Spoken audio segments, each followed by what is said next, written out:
Voilà, on se retrouve sur le plateau d'AgriWeb TV. Je suis en compagnie de GLHD avec son fondateur, Jean-Marc Fabius. Bonjour. Enchanté, merci de nous recevoir. Et Thomas Farjodou, vous êtes coordinateur sud-ouest à GLHD. Bonjour, merci Bonjour. pour l'accueil. Voilà, bienvenue sur le plateau d'AgriWeb TV. On est en direct du Salon de l'Agriculture Nouvelle-Aquitaine à la foire internationale, au cœur de la foire internationale de Bordeaux. Bon, on va parler donc agrivoltaïsme, c'est le thème, réussir l'agrivoltaïsme, le modèle de GLHD. GLHD, racontez-nous un peu son histoire, Jean-Marc. Vous êtes son fondateur, donc vous la connaissez forcément. Alors, cofondateur, je ne tirerai pas trop la couverture à moi. Avec David Portales, nous avons créé cette entreprise en 2018, basée sur des valeurs fortes qui étaient déjà s'accomplir dans les territoires, travailler sur de l'énergie de très forte puissance dans un objectif qu'elle soit disponible à tous, donc la rendre peu chère. Et tout ça en prenant en compte toutes les thématiques et les contraintes d'un territoire, en l'accompagnant au travers de la concertation, de l'écoute des chambres départementales d'agriculture, des syndicats agricoles, pour concevoir un agrivoltaïsme et une méthode de culture qui était nouvelle et répondre à 3 changements qui sont devant nous, qui sont importants, qui sont même stratégiques pour notre société. Le premier, c'est la transition agricole. Le second, c'est la transition énergétique. Et les débats parlementaires, je crois, ont montré à quel point c'était stratégique pour notre pays et pour l'Europe, surtout dans le contexte actuel et pour les prochaines années. Et ensuite, bien sûr, la reconquête de la biodiversité, point clé des projets de l'agrivoltaïsme, et c'est pour nous un des moteurs forts dans ce développement.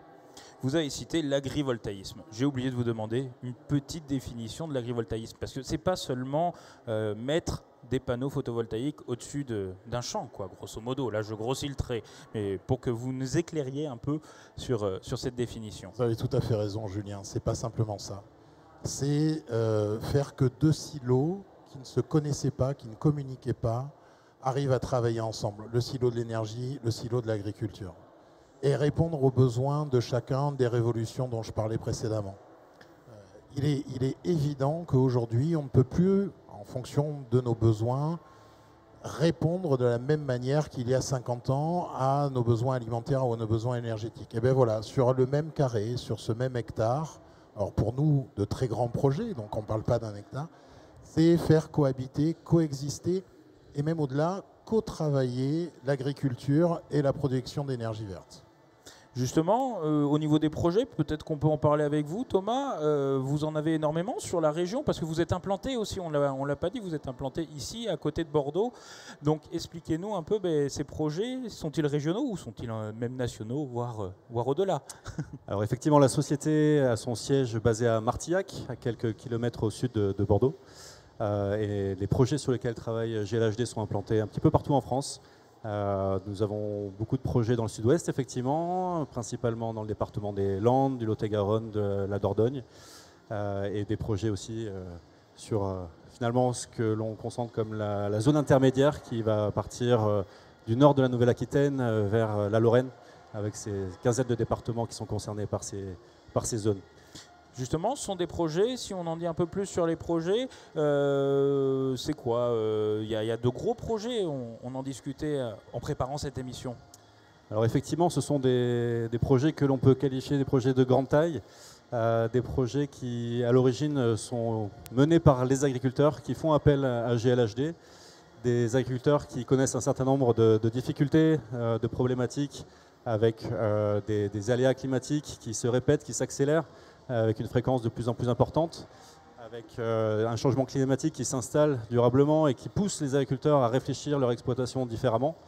Des contraintes environnementales aussi qui les incitent à, encore une fois, travailler différemment, et des problématiques de transmissibilité des exploitations qui les poussent à revoir là aussi leur modèle.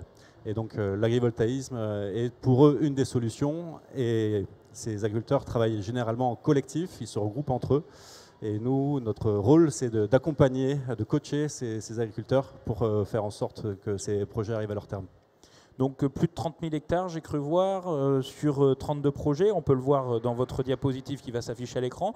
J'avais une question, GLHD, c'est une philosophie aussi. Vous l'avez voulu comme ça, vous les deux cofondateurs?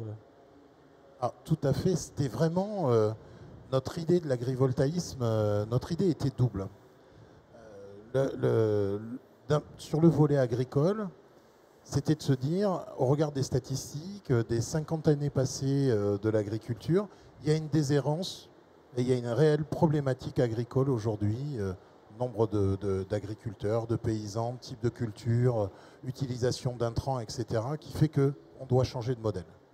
Et en changeant de modèle, la réponse, pour nous, c'est de faire de très grandes centrales avec des collectifs d'agriculteurs. J'insiste sur le mot collectif d'agriculteurs. C'est prépondérant parce que l'innovation, elle vient du groupe, elle vient de l'échange, elle vient de la compétence que va trouver un groupe.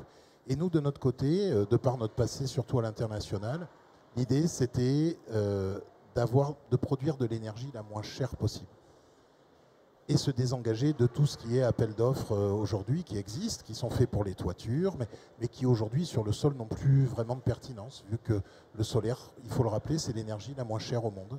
Et donc ça nous permet, en faisant des grandes centrales, de produire l'énergie extrêmement chère, et surtout, elle devient accessible à tous, ce qui est aussi, on peut le dire, une mission. C'est d'énergie en plus qui sera consommée en local, c'est aussi l'objectif. Bon, même si vous réinjectez sur le réseau, parce qu'aujourd'hui on est quasiment obligé de faire ça, même s'il y a des exceptions. Mais comment ça se passe? Eh bien, dans notre processus de développement, il y a plusieurs points à suivre. D'abord la qualification, et puis j'y reviendrai avec le travail des agriculteurs, mais c'est aussi un moyen pour nous d'impliquer au travers de la concertation les populations locales. Et donc population locale veut dire aussi travailler sur la consommation locale, ainsi que travailler sur la possibilité de participer financièrement à ces projets et tout un tas de projets connexes que l'on pourrait mener autour de ce projet-là, notamment industriel. GLHD, c'est une équipe aussi, Thomas, vous en faites partie. Vous êtes combien au sein de l'équipe? Vous accompagnez, et ce qu'on disait, c'est que les agriculteurs sont aussi investis dans les projets. Alors GLHD aujourd'hui c'est 35 personnes. Moi je suis arrivé il y a 2 ans. J'étais le 9e. Donc c'est une société qui est en très forte croissance. Société qui d'ailleurs continue de recruter. Donc si des gens autour du plateau sont intéressés par la société, nous sommes évidemment ouverts. Voilà, l'appel est passé. L'appel est passé. Bien passé. Et voilà, donc 35 personnes, mais pas que, parce que GLHD, c'est aussi 200 exploitants, 200 agriculteurs que l'on accompagne. Et donc ce sont eux qui sont à l'origine des projets, ce sont eux qui construisent les projets agricoles autour desquels nous les accompagnons pour développer les dossiers, la partie administrative et technique. Et puis aussi, ce sont des experts dans différents secteurs, des experts paysagistes, des agences de concertation aussi qui nous accompagnent beaucoup. Ce sont des bureaux d'études agricoles qui aussi accompagnent les agriculteurs. Donc ce n'est pas seulement 35 personnes, mais c'est un effectif un peu plus large finalement. Oui, pour compléter ce que vient de dire Thomas, la clé, c'est le projet agricole. Pas de projet agricole, pas de projet. Le but, c'est pas de produire plus, c'est vraiment produire mieux. Donc, ce qui fait que souvent on dit le photovoltaïque c'est un Lego, c'est assez facile, on peut l'implanter de plein de manières différentes. Par contre l'agriculture en fonction du type de culture, c'est à nous adapter et pas l'inverse. D'où l'importance encore une fois du collectif d'agriculteurs, des études agricoles et agronomiques que l'on va mener avec les chambres départementales d'agriculture pour justement générer une activité agricole. Mais en aucun cas, nous ne pourrions nous substituer à un métier que nous ne maîtrisons pas, qui est l'agriculture. Et dans agrivoltaïsme, je le rappelle, agri c'est en premier et non pas en second, donc on va vraiment s'appuyer, c'est le projet agricole au début. Très bien, mais agrivoltaïsme justement, vous avez un autre terme que j'ai bien aimé dans votre présentation sur la diapo d'après, c'est parole d'énergiculteur. C'est magnifique ce terme, donc c'est vraiment que l'agriculteur devient producteur d'énergie finalement.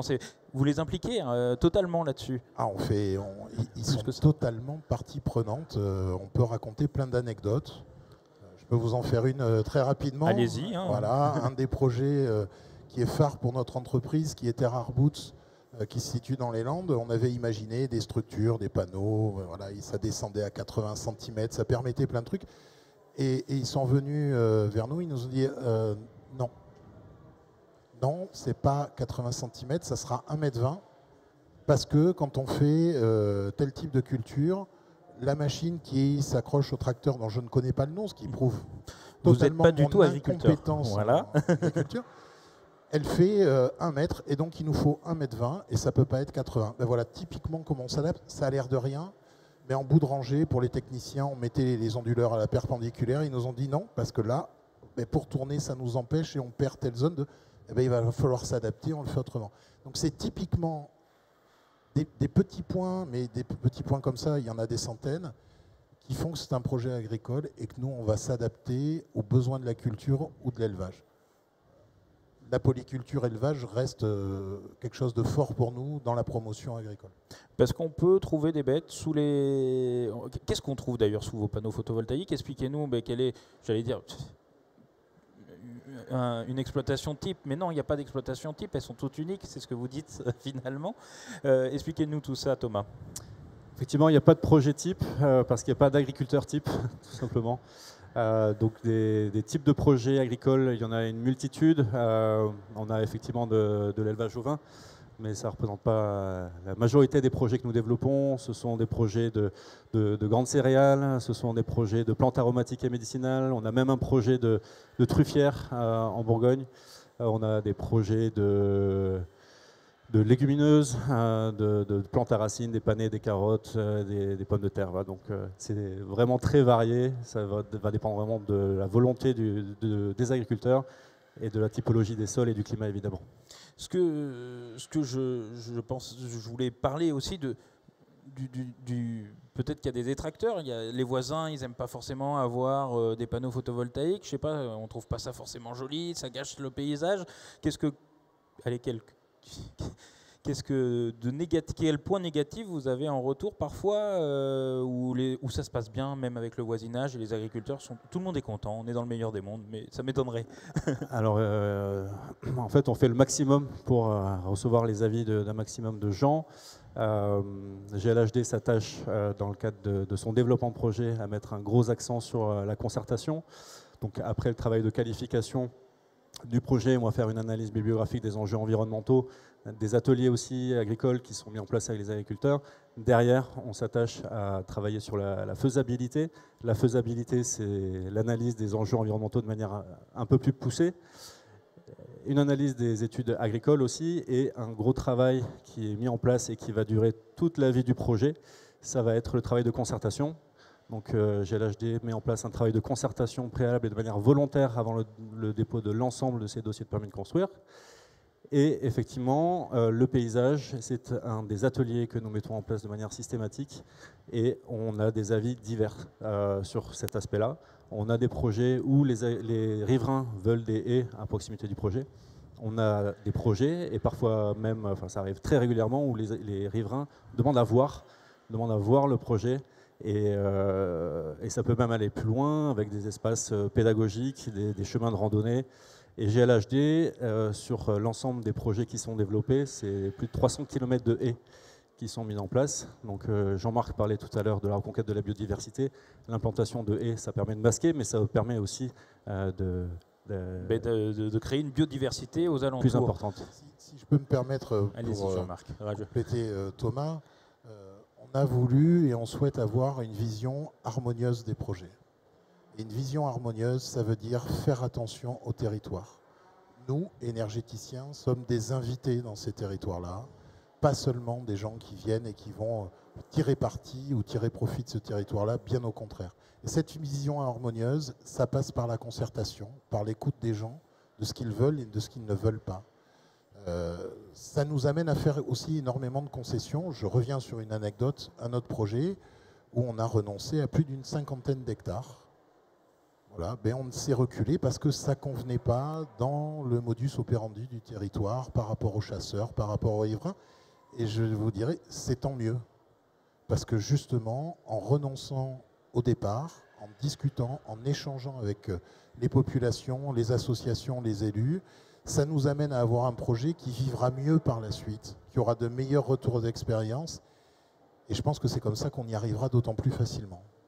Sur la slide suivante, là, sur votre PowerPoint, même, on voit que c'est un modèle économique étudié, c'est ce qu'on a un peu dit là tout au long de cet échange, étudié pour produire une électricité accessible à tous.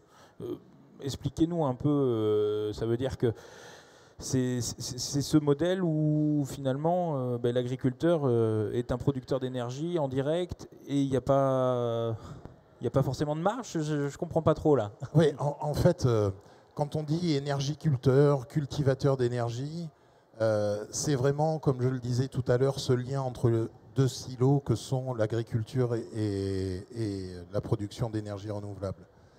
Ce qui est important, pourquoi produire de l'énergie accessible à tous? Il n'y a pas de raison que juste ceux qui en ont les moyens aient accès à de l'énergie renouvelable. L'énergie verte, elle est faite pour tous et elle doit être disponible pour tous, tout le temps. C'est aussi le rôle des entreprises d'avoir des ambitions politiques.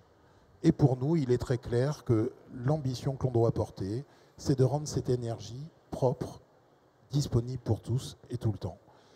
Pour ça, je le redis, le photovoltaïque est une des solutions. C'est une énergie qui est très peu chère à fabriquer, qui s'installe très rapidement, qui a un micro-impact sur l'environnement. Et en plus, ça permet, dans le cas de l'agrivoltaïsme, de redynamiser des territoires, de recréer de la valeur dans des zones qui sont, on va le dire, assez abandonnées. C'est ramener des services publics, c'est ramener de la taxe.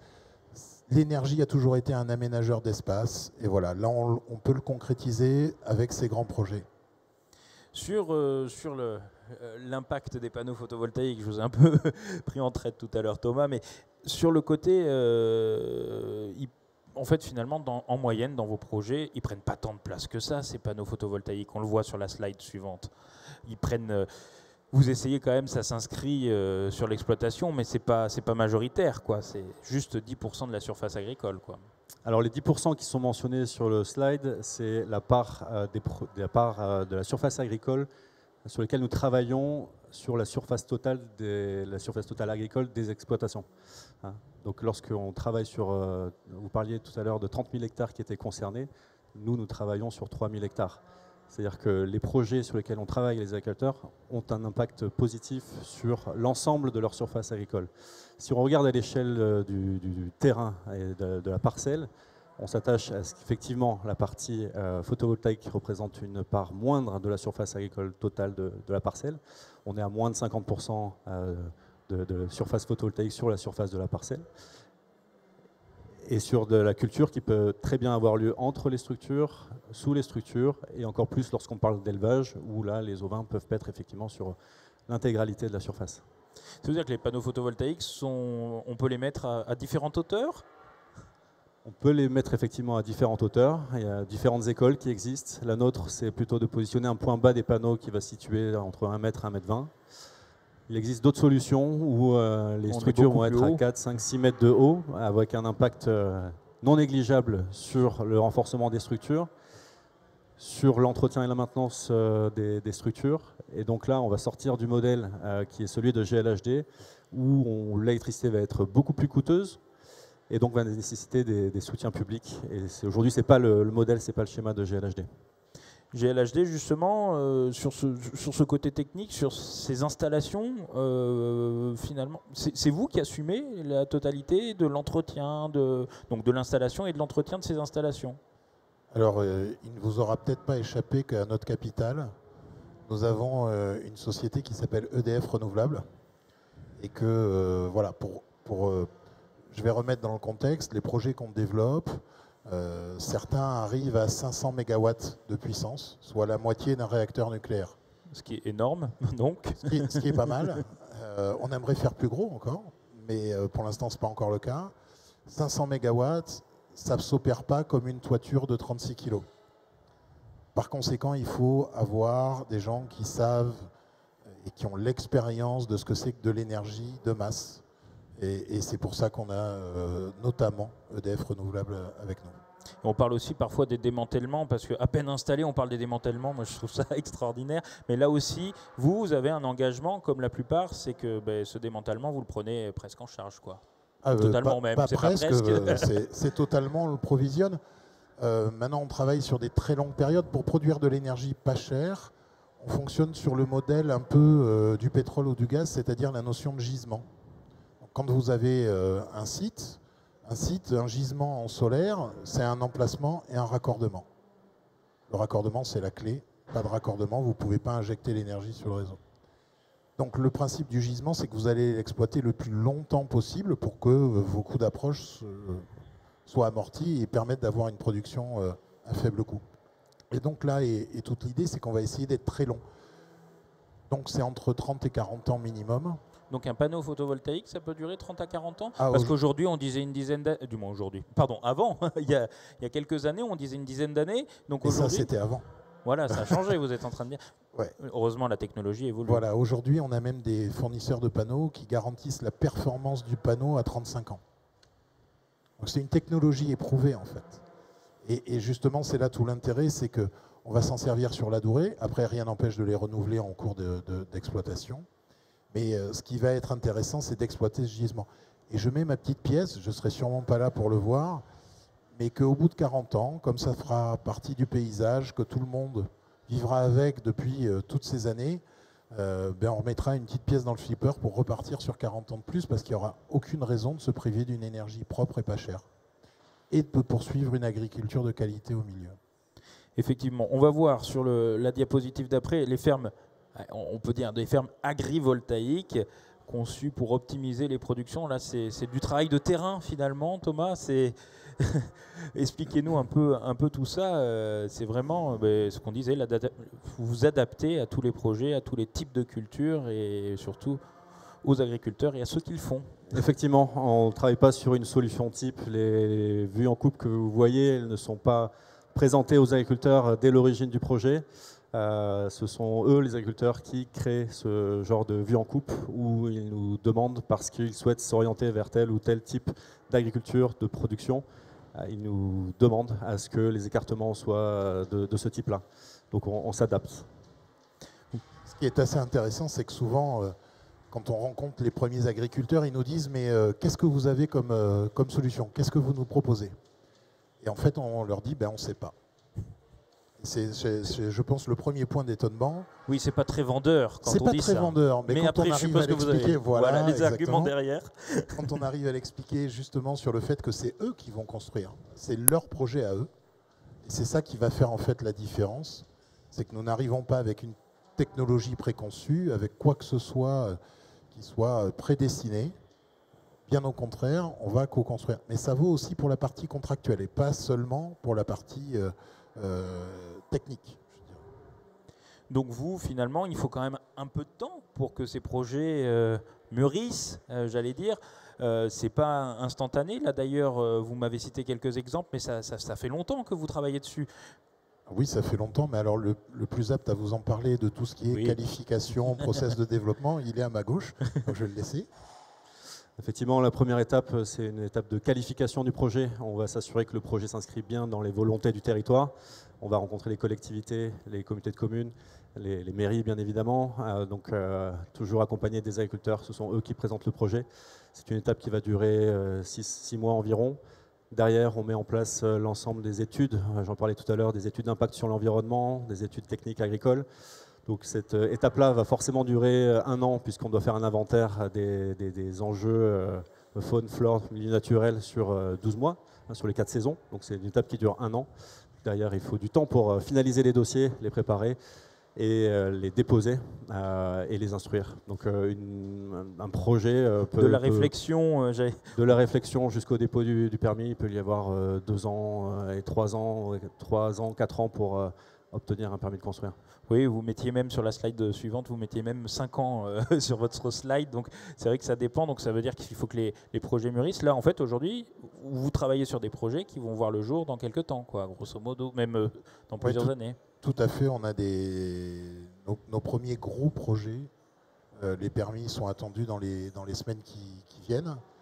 Ce que je voulais rajouter, c'est que là, on parle de nous, mais dans le nous, il y a les agriculteurs. La co-construction, c'est vrai que c'est un mot c'est là où qui vous tient à cœur. Là, c'est un peu de bruit. Ouais, voilà. Ça démonte derrière nous. La co-construction, elle se situe là où les agriculteurs vont concevoir le projet agricole qu'ils souhaitent mettre en place. Ça ne se fait pas comme ça. Il y a beaucoup d'échecs au départ. Enfin, ce n'est pas d'échecs, mais il y a beaucoup de tâtonnements. Et ces tâtonnements vont permettre de construire le projet, sa rentabilité, mais également ses processus techniques. Vous ne faites pas passer quelqu'un qui faisait de la grande céréale, type maïs, blé, à éleveur de poulets en un claquement de doigts. Alors là, je suis allé d'un extrême à l'autre volontairement, mais voilà, on ne passe pas à ça facilement. Qui plus est, dans les nouveaux parcours agricoles, les agriculteurs essayent de s'inscrire dans une unité territoriale et donc de fournir les industries agroalimentaires ou le marché autour. Ça aussi, c'est une clé de la réussite parce que le marché autour de soi, il ne s'en va pas, il est captif, il est là. Et pour l'agriculture, c'est aussi important et c'est encore une fois un mode de valorisation du territoire. C'est vraiment un accompagnement, une co-construction, effectivement. Donc l'agriculteur prend part au projet. En fait, déjà, c'est sans doute lui qui vient vous contacter en premier. C'est bien ça? Comment ça se passe, j'allais dire? Nous n'avons... vous ne faites pas de démarchage?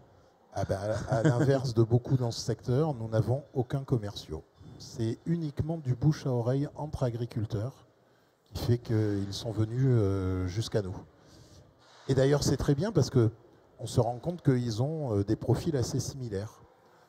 Donc ils arrivent à 3-4 généralement, et puis on les sollicite pour qu'ils deviennent 10 ou 15. On a un projet où ils sont 35 exploitations agricoles qui travaillent ensemble. Il faut se l'imaginer, hein, c'est énorme. Et c'est ça qui fait la richesse, c'est qu'ils arrivent dans une dynamique positive où on va, avec eux, répondre à leurs contraintes. Et ça, c'est la plus grosse force des projets. Elle part des cultivateurs d'énergie, des énergiculteurs. Donc là, vous avez combien de projets qui sont en cours? Combien vont aboutir? Je crois que c'est une année capitale pour vous. 2023, ça va être la naissance des premiers projets, je crois. Hein. Du moins, naissance des projets. Justement, ça va même aller plus loin. Oui, effectivement. Alors, GLHD développe un nombre limité de projets. On en a 32 de mémoire. 32 projets. Un par salarié, en fait, finalement. Quasiment. C'est à peu près ça. Et donc, ce sont des projets. Les premiers projets arrivent à leur terme, effectivement, puisqu'on a l'ensemble des projets qui ont été développés ont connu un avis favorable en CDPENAF, la Commission de préservation des espaces naturels, agricoles et forestiers. Et les 4 premiers projets les plus avancés ont aussi reçu un avis favorable de l'enquête publique. Donc, comme le disait Jean-Marc tout à l'heure, nous sommes aux portes de l'obtention des premiers permis de construire pour ces projets de grande taille. Ouais, nous avons aujourd'hui 1,7 gigawatts de projets en instruction. Ça représente, il faut quand même un équivalent pour ceux à qui ça ne parle pas, le gigawatt. Ça fait presque 2 réacteurs nucléaires. Voilà. C'est ce qui devient conséquent. Surtout, ce qui est intéressant pour nous, c'est que tous ces projets-là ont déjà des raccordements sécurisés. Donc, ça veut dire qu'une fois les permis obtenus, ils sont réalisables immédiatement. C'est aussi la clé, hein, j'en parlais tout à l'heure. Il y a la partie administrative, la partie agricole, mais la partie raccordement aussi. Donc tous ces projets-là ont déjà leur raccordement. Et aujourd'hui, on travaille à peu près sur la même puissance qui va être déposée. Enfin, il y en a une grosse partie déposée cette année. Et à peu près 1,5 giga dans les 2 années qui viennent aussi. Vous êtes en train de me dire que vous allez remplacer les réacteurs nucléaires? Non, je ne m'hasarderai pas à ce que nous parlions aujourd'hui du mixte énergétique, sujet qui mériterait des années de débat. Oui. Non, on pense que nous, on doit prendre notre part, que l'agrivoltaïsme prend sa part, mais que pour autant, il ne faut pas en avoir peur. Si on réalisait toute la politique pluriannuelle de l'énergie uniquement en agrivoltaïsme, ce qui ne sera bien sûr absolument pas le cas, on remplirait que 0,2% de la surface agricole utile en France. Donc voilà, il n'y a pas d'enjeu sur les territoires. Ce sont même si on parle de grands projets, à l'échelle nationale, ça fait malgré tout des tout petits espaces. Et surface sur laquelle, évidemment, on maintient une activité agricole significative. Ce n'est pas enlever de la surface agricole pour mettre des panneaux solaires, c'est travailler en synergie et maintenir, évidemment, une activité agricole significative. Sinon, les projets ne pourraient pas exister et seraient même démantelés. Effectivement, c'est une obligation, hein, c'est dans les textes, c'est obligatoire, on ne peut pas enlever tout ça. Je dirais que les textes sont arrivés après oui. ce que nous avions mis en place, donc on a été ravis de voir notre modèle validé, on a été ravis de voir la loi d'accélération sur les énergies renouvelables, parce que justement, ce vers quoi on allait a été pris en compte et globalement arrive dans la loi. Parce que là, aujourd'hui, l'agrivoltaïsme, on en parle énormément, hein, que ce soit dans les médias, c'est devenu, j'allais dire, un terme qu'on rencontre au quotidien. Mais en fait, peu de monde sait ce que c'est, parce qu'on le voit, il y a beaucoup de projets, il n'y a pas encore beaucoup de projets qui ont été réalisés. On arrive aux premières réalisations, finalement, mais c'est un terme qui est quand même beaucoup plus... qui a besoin d'être éclairé, parce que bon, c'est comme tous les termes, quand ça arrive, il faut des explications. Est-ce que vous rencontrez des gens qui ont un peu peur de l'agrivoltaïsme, même des gens, des agriculteurs plutôt? Alors les agriculteurs qui viennent nous voir, pas du tout. Parce qu'eux, ils sont convaincus du modèle où l'agrivoltaïsme vient en support de leur activité. On n'est pas plus intelligent qu'ailleurs, on s'est inspiré du modèle allemand, notamment des producteurs de lait, qui, via la méthanisation, s'assuraient un socle de revenus. Et quand vous avez un socle de revenus, certain est sûr, vous ne dépendez pas du cours du lait, du cours de la céréale, du cours des intrants. Donc par conséquent, vous pouvez réinvestir dans votre exploitation, vous pouvez vous installer. Donc, ça permet à des jeunes agriculteurs aussi de s'installer. Et c'est là où le système est vertueux. Encore une fois, ça ne s'applique pas partout et tout le temps. Mais quand ça s'applique, ça n'apporte que des côtés positifs. Oui, il y a des agriculteurs, je pense, qui ne se retrouvent pas dans ce modèle-là, mais rien ne les oblige à y aller. Et on ne les forcera jamais, ils ne viennent pas avec nous. Et c'est pas grave, tant mieux, chacun son modèle. Moi, j'allais dire, on voit beaucoup d'éoliennes dans les champs, donc maintenant, on va voir beaucoup de panneaux photovoltaïques. Ben, je crois que c'est à souhaiter, mais ça ne sera pas beaucoup. C'est ça qui est intéressant, c'est que, vu notre mix énergétique, et même si on arrive à 50% d'énergie renouvelable, ça sera pas, on est très loin de recouvrir le territoire français de panneaux comme certains peuvent s'en servir d'argument. On est très très loin de ça. Je vous disais 0,2% de la SAU si on fait toute la PPE en agrivoltaïque. Et c'est réglementé, on le disait. Et c'est réglementé, ce qui est un plus. Effectivement. Sur les panneaux photovoltaïques, on entend aussi un peu, c'est une question un peu technique, ils viennent d'où ces panneaux? Parce qu'on dit ça vient souvent de Chine, etc. Vous devez entendre cet argument souvent. Hein. À chaque fois. Voilà. Aujourd'hui, majoritairement, les panneaux viennent d'Asie, effectivement, avec des sociétés donc asiatiques, pas seulement chinoises, hein, mais fabriquées dans d'autres pays d'Asie. C'est vrai que ça représente 90-95% des panneaux fabriqués aujourd'hui dans le monde, hein, et pas seulement ceux qui arrivent en France ou en Europe.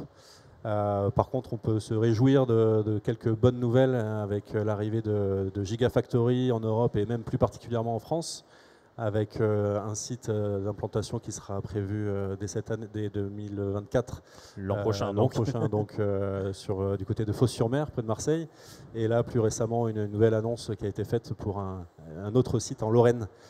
Voilà. Donc des sites qui vont permettre d'avoir une capacité de production de l'ordre de 3,5 gigawatts pour le premier et de à peu près la moitié pour le second. Donc on se réjouit de cette très bonne nouvelle. Il y a eu quelques projets qui ont été avortés par le passé à cause des modifications réglementaires. Aujourd'hui, on a la chance d'avoir un petit peu plus de visibilité. Les industriels ont cette visibilité également et nous, on est ravis et on va pouvoir profiter de ces futures usines basées en France. De ces opportunités et peut-être travailler avec eux, effectivement. J'avais une petite question GLHD. J'ai oublié de vous la poser en préambule. C'était ma première, mais voilà, ça me revient. Qu'est-ce que ça veut dire, Jean-Marc? Alors, ça veut dire Green Lighthouse Development. Vous avez un bel accent anglais. En français donc. Donc ça veut dire le phare vert. Et quand on a créé avec David GLH, qui était la première version, on ne travaillait qu'à l'étranger. On travaillait notamment en Asie du Sud-Est, au Moyen-Orient, en Espagne et en Amérique du Sud. Donc avoir un nom français, c'était un peu compliqué. Et quand on a créé la société en France, on s'est dit, bon, GLHD, on est quand même connu. GLH, on est connu. Donc on va rajouter un D pour développement, et développement étant français.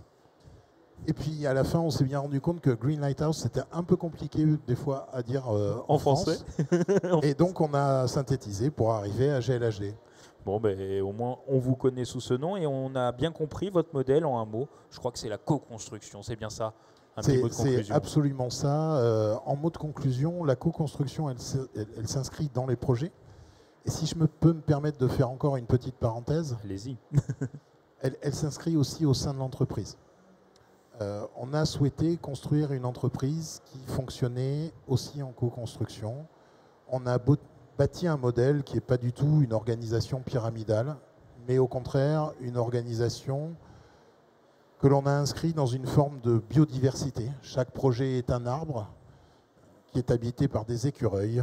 Ces écureuils participent dans un bosquet. Chaque bosquet est une région. Plusieurs bosquets forment une forêt. Et donc, chaque chef de projet est aidé par son voisin en continu. Et on ne peut pas dire qu'un projet soit développé par un chef des projets. Il est développé par GLHD dans sa globalité. Et les fonctions, comme les miennes, mais aussi les directions financières, RH, etc., c'est le substrat de ces forêts-là. C'est-à-dire que nous sommes dans la terre, nous sommes des fonctions support. Ça peut paraître anecdotique, mais dans le mode de fonctionnement de l'entreprise au quotidien, ce mode de fonctionnement-là amène à faire que tout est concerté et tout est décidé en commun.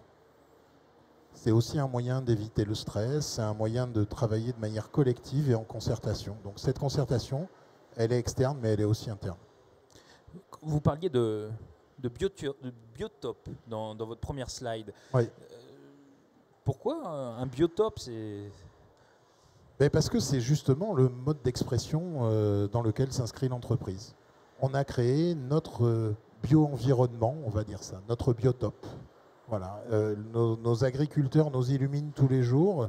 Il y a des fonctions hibou qui passent d'un arbre à un autre, qui supervisent et qui aident l'ensemble des chefs de projet. Et c'est tout ce système-là en fait, qui nous permet d'avoir pas de turnover déjà et d'avoir, je l'espère, un taux d'implication, mais surtout d'épanouissement qui est assez fort parmi les chefs de projet. Je ne demanderai pas à Thomas de souscrire, ça serait malvenu. Non, par contre, je peux quand même ajouter oui. que cette modélisation du biotope qui est simplifiée derrière moi, c'est issu d'un travail de team building donc ce sont les chefs de projet qui ont réfléchi cette organisation de cette manière-là, qui a été... Parce que vous parliez de l'écureuil, c'est pour ça que je voulais revenir à cette slide, on le voit là à l'écran, effectivement. Ouais. Mais c'est quelque chose de très important. Hein. Et notre manière de travailler dans l'entreprise nous guide dans la manière de travailler aussi avec les agriculteurs. Et la manière dont on va construire ensemble. Un modèle à suivre alors? Je ne sais pas, j'invite à venir voir en interne déjà. Exactement, mais on a compris que tout à l'heure on pouvait envoyer des CV de toute façon. On peut. Et puis voilà. Bon, vous êtes présent aussi sur le Salon de l'Agriculture ici, Salon de l'Agriculture Nouvelle-Aquitaine à la Foire internationale de Bordeaux.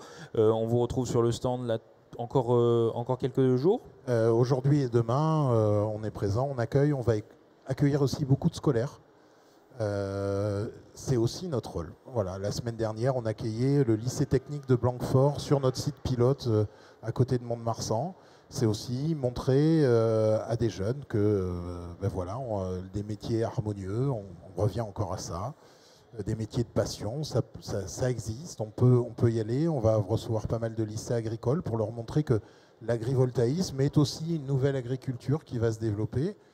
Et ça, je le redis, c'est encore une mission de l'entreprise. Oui, c'est une co-construction avec les lycées, l'enseignement. Je comprends tout à fait. Et puis une visite de site, c'est toujours intéressant et c'est du concret. Bon, ben merci à vous de nous avoir suivis sur AgriWeb TV. Merci beaucoup. Merci Julien. Merci. Et nous, on se retrouve pour une autre émission sur agriweb.tv. Si vous voulez la revoir, une adresse, agriweb.tv. Encore une fois, je l'ai dit 3 fois, comme ça le message est passé. Parfait. Et vous, on peut vous retrouver à Martillac, c'est ça? Exactement, à Martillac. Et sur Internet Sur Internet, mais aussi on a des bureaux à Mont-de-Marsan, à Tours, à Auxerre, et on en ouvre à Nancy dans très peu de temps. Bon, ben parfait, c'est pris. GLHB. Merci beaucoup. Merci. Au revoir, merci. Au revoir.